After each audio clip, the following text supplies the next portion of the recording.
108 North End is an empty shop. The frontage is plain and stark, with that odd bit of stonework jutting out. In 1909, the address was home to a newly opened cinematograph, or cinema, built by Electric Theatres Limited. The shop on the ground floor was extended back and an auditorium created that could accommodate around 600 people. On the first Monday of opening, demand was so high, crowds had to be turned away. Films were shown between 2 p.m. and 11 p.m. The programme was changed on Mondays and Thursdays. An hour of entertainment cost 3p for adults and 2p for children. The cinema closed temporarily for refurbishment and reopened as the Picture House under new management. Here's an advert from 1917 for a trio of musicians to accompany the silent movies. By 1927, the Picture House had outgrown itself again. The auditorium was flattened and a brand new one was built that now included a balcony. In 1936, the Picture House was taken over by the Odeon Group.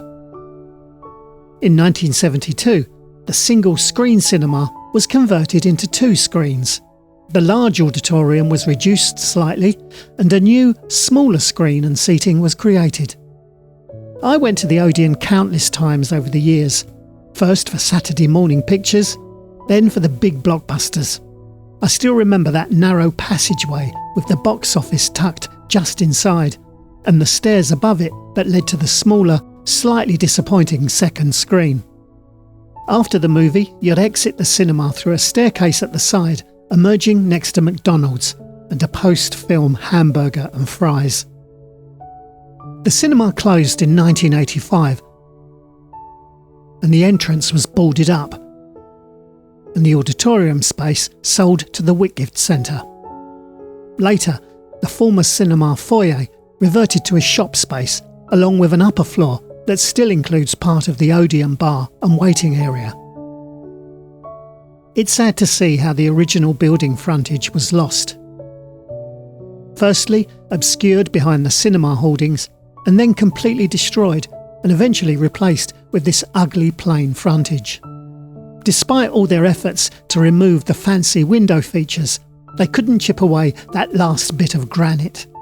And so, even today, that stubborn bit of masonry still remains.